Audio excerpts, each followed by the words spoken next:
আল্লাহ আমার রব, এই রবি আমার সব। দামে দামে তন মনে তারি অনুভব। তোমার দুনিয়াতে আমি যেদিকে তাকাই, অথই নিয়ামতে ডুবে আছি সবাই। পাক পাখালির গানে শুনি তসবি কালো রব, তসবি কালো রব। আল্লাহ আমার রব, এই রবি। আসসালামু আলাইকুম, আলহামদুলিল্লাহ, আসসালাতু ওয়াসসালামু আলা রাসূলিল্লাহ। প্রিয় দর্শক, আপনারা যারা দেশে আছেন প্রবাসে, সবাইকে জানাই অনেক অনেক প্রীতি ও শুভেচ্ছা। শুরু হলো এনটিভি আয়োজিত এবং লাভ হলো নিবেদিত অনুষ্ঠান আপনার জিজ্ঞাসা। আপনাদের সাথে আছি আমি জয়নুল আবেদিন আজাদ। আর আপনাদের মনে জাগা প্রশ্নের জিজ্ঞাসার জবাব দিচ্ছেন বিশিষ্ট আলেম ডক্টর মোহাম্মদ সাইফুল্লাহ। আসসালামু আলাইকুম ওয়া রাহমাতুল্লাহি ওয়া বারাকাতুহু। প্রিয় দর্শক, চলুন তাহলে জিজ্ঞাসার জগতে। শুরুতে একটি ইমেল পাঠিয়েছেন রিফাত আহমেদ। লিখেছেন, সেজদায় গিয়ে আল্লাহর কাছে কিছু চাওয়া যায় কি? যদি চাওয়ার কোনো বিষয় হয়, দোয়ার কোনো বিষয় হয়, অবশ্যই আল্লাহ তাআলার কাছে চাইব। আল্লাহ রাব্বুল আলামিন ছাড়া আমাদের আর কোনো চাওয়ার কোনো জায়গা নেই। যার কাছে আমরা চাইতে পারি তিনি হচ্ছেন আমাদের আল্লাহ সুবহানাহু ওয়া তাআলা। আর যিনি নিরঙ্কুশ দিতে পারেন তিনি হচ্ছেন আল্লাহ সুবহানাহু ওয়া তাআলা। তাই আল্লাহ তাআলার কাছে সিজদায় গিয়ে চাওয়া জায়েজ। আর সিজদায় দোয়া করতে রাসূলুল্লাহ সাল্লাল্লাহু আলাইহি ওয়াসাল্লাম আমাদেরকে নির্দেশ দিয়েছেন, হাদিসে নির্দেশ এসেছে। যদিও হাদিসের অর্থে আহলে হাদিসদের মধ্যে অধিকাংশ আহলে হাদিস এর অর্থ করেছেন যে এই নির্দেশ দিয়ে নির্দেশনা বোঝানো হয়েছে। আম্মা সুজুদ ফাজতাহিদু ফিহি দুআ আও ফাজতাহিদু ফিদ দুআ, সিজদার মধ্যে তোমরা অধিক পরিমাণে দোয়া করো, এর নির্দেশ দেওয়া হচ্ছে। তাই সিজদায় আল্লাহ রাব্বুল আলামিনের কাছে দোয়া করার বিষয় এসেছে এবং বেশি পরিমাণে দোয়া করতে বলা হয়েছে। সিজদায় আপনি দোয়া করতে পারবেন, আল্লাহ তাআলার কাছে চাইতে পারবেন। দোয়ার সবচেয়ে গুরুত্বপূর্ণ দিক হচ্ছে দোয়া ও মাসআলা, আল্লাহ তাআলার কাছে কিছু চাওয়া। আল্লাহর বান্দা আল্লাহ তাআলার কাছেই চাইবে, আল্লাহ রাব্বুল আলামিনের কাছেই চাইবে। সুতরাং ফাইজা সাআলতা ফাসআলিল্লাহ। রাসূলুল্লাহ সাল্লাল্লাহু আলাইহি ওয়াসাল্লাম আব্দুল্লাহ ইবনে আব্বাস রাদিয়াল্লাহু তাআলাকে শিখাচ্ছেন আকীদার মৌলিক বিষয়গুলো, যে যখন কোনো কিছু চাইবে আল্লাহ তাআলার কাছে চাইবে। ওয়াইজা ইসতাআনতা ফাস্তাইন বিল্লাহ, যখন কোনো সাহায্য কামনা করবে তখন আল্লাহ রাব্বুল আলামিনের মাধ্যমে সাহায্য কামনা করবে, আল্লাহ তাআলার কাছে সাহায্য কামনা করবে। সুতরাং চাইতে হলে অবশ্যই আল্লাহর কাছে চাইতে হবে এবং সেটা সিজদার মধ্যে আল্লাহর কাছে চাওয়াটা বেশি উত্তম। কারণ রাসূলুল্লাহ সাল্লাল্লাহু আলাইহি ওয়াসাল্লাম হাদিসের মধ্যে বলে দিয়েছেন, আকরাবু মা ইয়াকুনুল আবদু মির রাব্বিহি ফি সুজুদে, বান্দা কখন আল্লাহর সবচেয়ে কাছে পৌঁছে যায়। একটা সময় আছে যে সময় আল্লাহর বান্দা আল্লাহ রাব্বুল আলামিনের সবচেয়ে কাছে পৌঁছে যায়, সেটা হচ্ছে যখন বান্দা সিজদায় চলে যায়। আত্মসমর্পণের সর্বোচ্চ পর্যায়ে এটাকে বলেছেন শেখুল ইসলাম ইবনুল কাইয়্যিম রাহিমাহুল্লাহ তাআলা তার কিতাবের মধ্যে উল্লেখ করেছেন। তিনি বলেছেন এটা হচ্ছে গায়াতুত তাজাল্লুল, নিজেকে ছোট করার একেবারে চূড়ান্ত পর্যায়ে।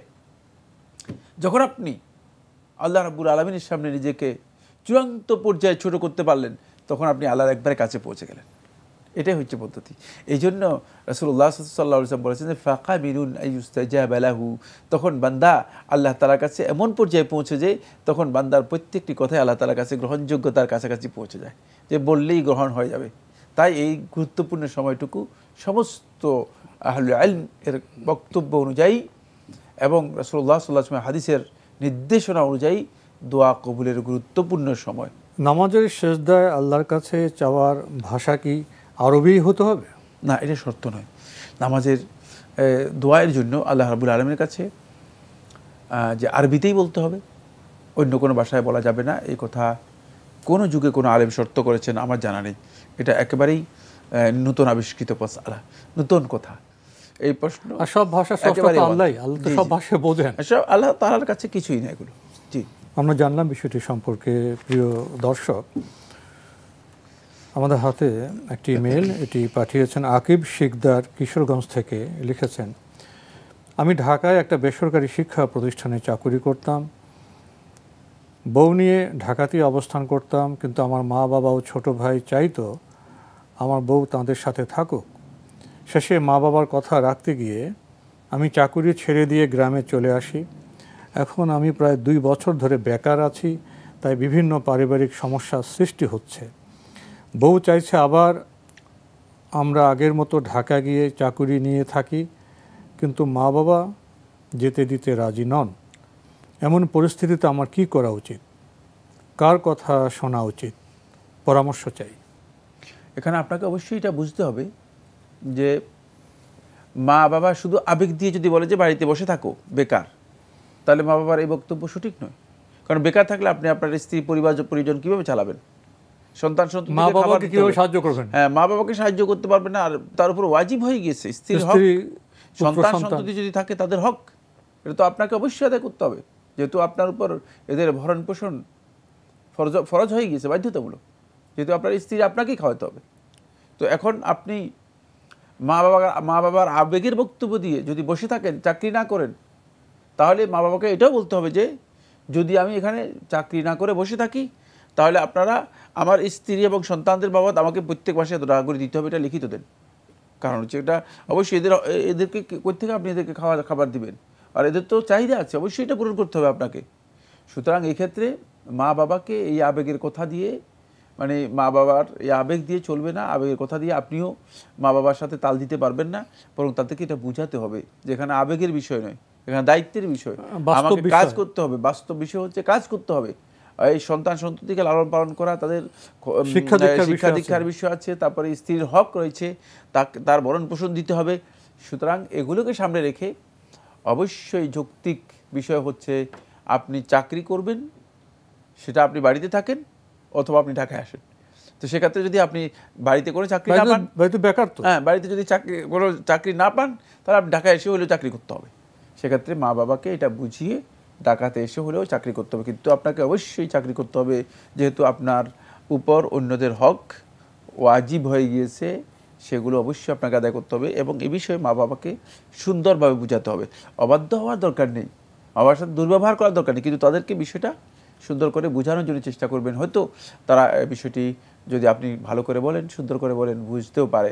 আর সেক্ষেত্রে বুঝতে পারলে সবচেয়ে সুন্দর। আর না বুঝলেও তাদেরকে এটা বলতে হবে যে আমাকে চাকরি করা ছাড়া কোনো উপায় নেই, আমি নিরুপায়। আর বেকার ব্যক্তি তিনি দিন থেকে বিচ্যুত হয়ে যাওয়ার সম্ভাবনা, হ্যাঁ, 2 বছর ধরে বেকার, দিন থেকেও বিচ্যুত হয়ে যেতে পারেন, দুনিয়া থেকে বিচ্যুত হয়ে যেতে পারেন। হতে পারে যে মা বাবার জন্য একটা কি হতে পারে, সমস্যা, সংকট হয়ে যেতে পারে। কারণ মা বাবা এখন হয়তো কিছু টাকা আছে, পরবর্তীতে যখন টাকা দিতে পারবে না, তখন মা বাবার বলছেন তো পারিবারিক সমস্যার সৃষ্টি হচ্ছে। হ্যাঁ, মা বাবার সাথে এখন সম্পর্ক দূরত্ব তৈরি হতে পারে। কারণ আপনার কাছে টাকা নেই যখন দেখবে মা বাবা, তখন মা বাবা আপনার উপরও অসন্তুষ্ট হয়ে যাবে। সুতরাং এক্ষেত্রে অবশ্যই জীবনযাপনের জন্য যে উপায় উপকরণ ফরজ, সেগুলোকে কোনোভাবে ইগনোর করে, উপেক্ষা করে চললে হবে না। আমরা জানলাম খুবই গুরুত্বপূর্ণ বিষয়ে।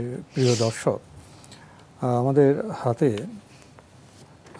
আরও একটি ইমেল, আগের ইমেল অনেকগুলো প্রশ্ন পাঠিয়েছিলেন, আপনার আরও 2টি প্রশ্ন রয়ে গেছে। লিখেছেন, আপনার পরিচয় হলো এস হাসান।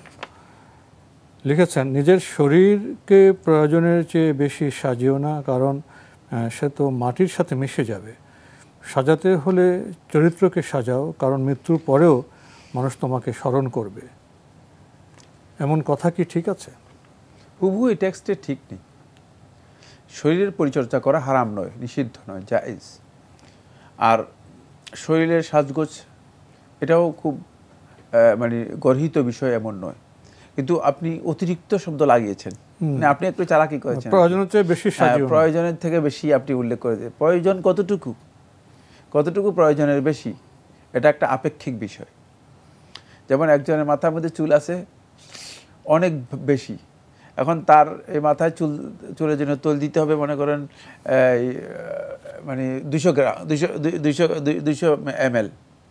এখন আর মাথার মধ্যে চুল নেই, তার মানে 5 ml দিলেই যথেষ্ট, কম চুল। সুতরাং এটা আপেক্ষিক বিষয়। আপনি কোনটাকে প্রয়োজনের অতিরিক্ত বলেছেন, কোনটা প্রয়োজন কোনটা প্রয়োজন নয়, পার্থক্য রয়েছে। সেটা হলো আপনি মনে করেন আমার জন্য মানে যথেষ্ট যে আমি একটা কি গায়ে দিয়েছি, এটাকে বলে একটা জুব্বা অথবা একটা তোপ গায়ে দিয়েছি, কিন্তু এর উপর দিয়ে একটা কোটি, তাহলে এটা মানে আপনি মনে করবেন যে প্রয়োজনের অতিরিক্ত, কিন্তু না, কোটির প্রয়োজন আছে, কারণ একটু ঠান্ডা আছে, আমার দরকার আছে।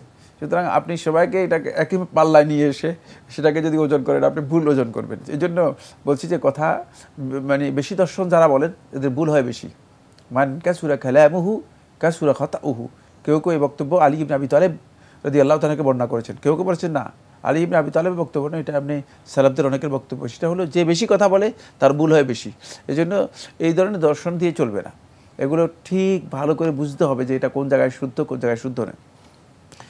আপনি সাজগোজ ইসলাম যেটাকে এলাউ করে অনুমোদন দেয় সেটা জায়েজ, কিন্তু ইসলাম যেটাকে অনুমোদন দেয় না সেটা কোনো দিক থেকে কোথাও জায়েজ নেই। বাকি রয়ে গিয়েছে চারিত্রিক বিষয়টি। চারিত্রিক বিষয়টি খুবই মার্জিত বিষয়।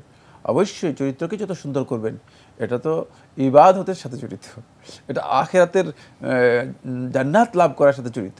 কারণ বেশিরভাগ যেই নেক আমল আল্লাহর বান্দাদেরকে জান্নাতে প্রবেশ করাবে, রাসূলুল্লাহ সাল্লাল্লাহু আলাইহি ওয়াসাল্লাম হাদিসের মধ্যে বলেছেন হুসনুল খুলুক, উত্তম চরিত্র। সেটা হলো উত্তম চরিত্র। এটা এমন মানে এই নেক আমল যেটা অধিক পরিমাণে মানুষকে জান্নাতে প্রবেশ করাবে। সুতরাং এটা তো খুবই গুরুত্বপূর্ণ বিষয়। বাকি এটা ঈমানের মানে পরিপূর্ণতার কামালিয়াতের দিক, পরিপূর্ণতার দিক। আকমালুল মুমিনিনা ঈমানান আহাসিনুহুম খুলুকা, রাসূলুল্লাহ সাল্লাল্লাহু আলাইহি ওয়াসাল্লাম হাদিসের মধ্যে বলেন মুমিনদের মধ্যে ওই ব্যক্তি পরিপূর্ণ ঈমানের মানে উত্তীর্ণ হবে আহাসিনুহুম খুলুকা, তাদের মধ্যে যাদের চরিত্রটা সবচেয়ে সুন্দর মাধুর্য হয়েছে। সুতরাং এটা ঈমানের কামালিয়াতের সাথে জড়িত, এটা তো অবশ্যই ভালো কথা, কোনো সন্দেহ নেই। কিছু আপনজন আছেন যারা নামেই শুধু আপন, রক্তের বন্ধনের মানুষ হয়েও এদের কার্যকলাপ শত্রুর চাইতেও ভয়ঙ্কর। ইসলামে এদেরকে কী ধরনের বিচারের আওতায় আনা হবে, কোরআন ও হাদিসের আলোকে বুঝিয়ে বলবেন?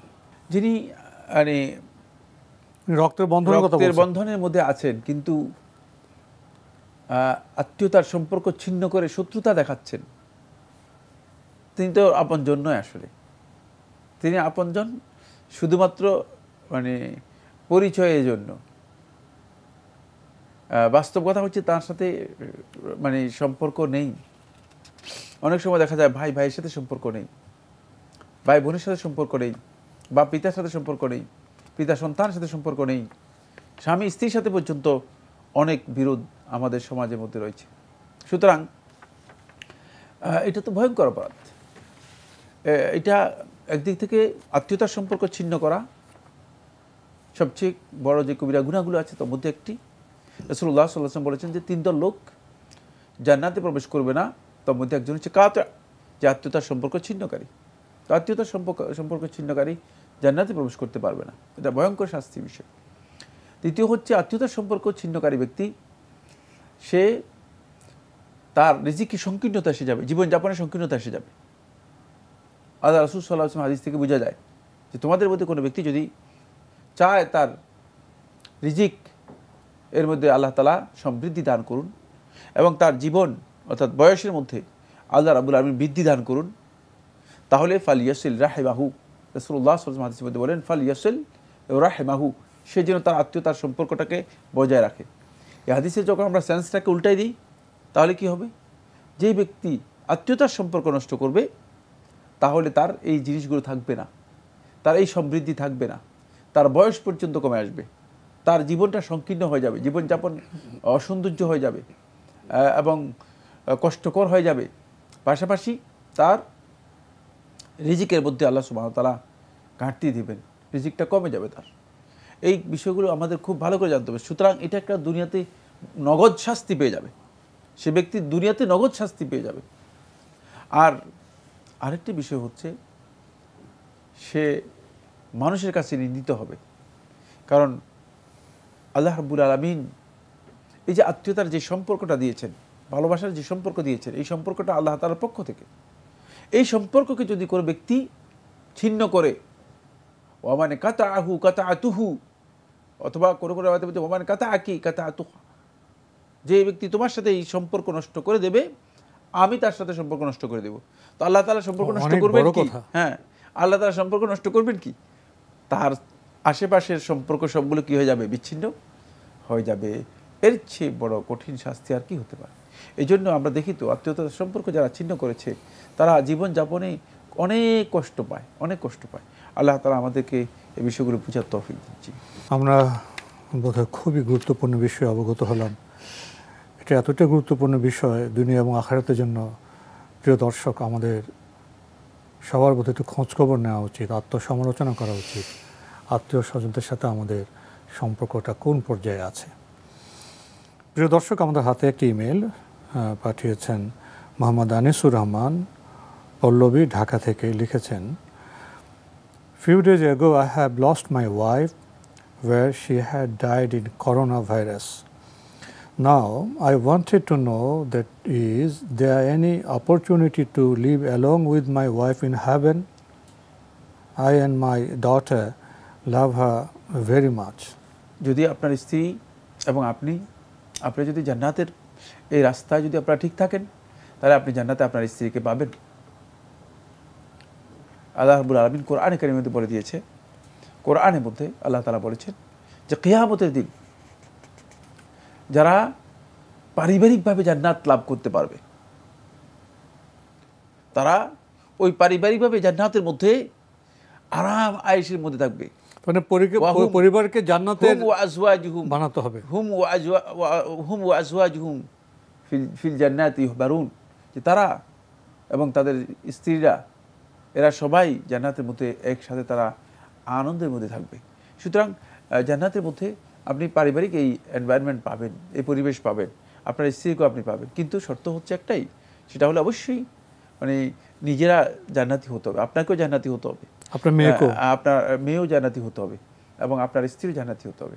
এই জন্য জান্নাতের কাজ করুন, তাহলে হয়তো দেখবেন যে ইনশাআল্লাহ তাআলা সবাই জান্নাত লাভ করতে পারবেন। সেখানে ভিসার প্রয়োজন হবে।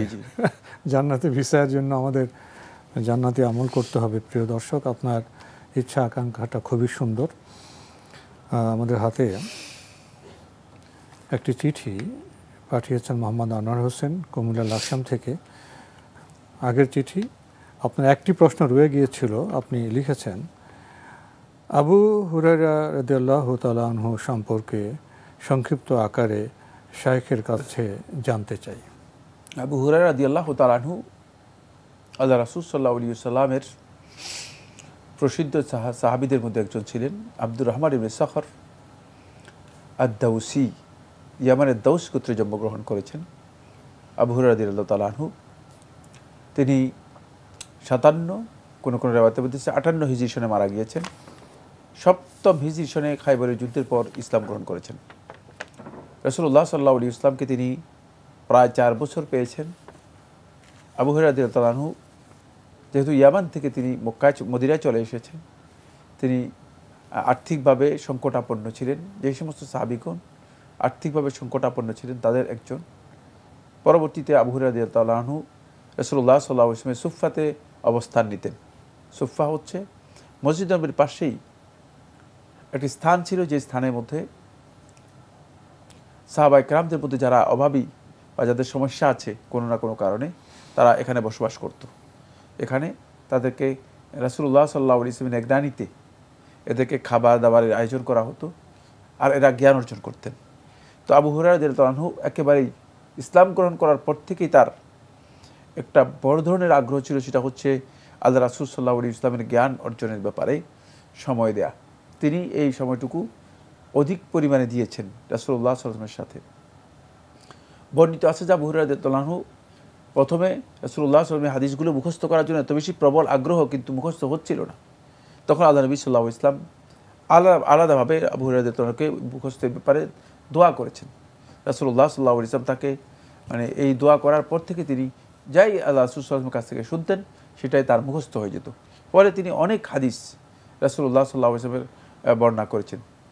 সর্বোচ্চ বা অধিক সংখ্যক হাদিস বর্ণনাকারী যারা আছেন তাদের একেবারেই লিস্টের প্রথমেই আল্লাহর নবী সাল্লাল্লাহু আলাইহি ওয়াসাল্লাম এই সাহাবী আব্দুর রহমান ইবনে সাখর আদ-দাউসি রাদিয়াল্লাহু তাআলা আনহু, তার নাম রয়েছে। তিনি 5374টি হাদিস বর্ণনা করেছেন।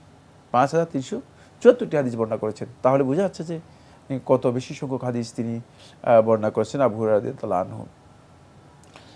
এই সাহাবায়ে কেরামদের সকলের কাছে পরিচিত ব্যক্তি ছিলেন।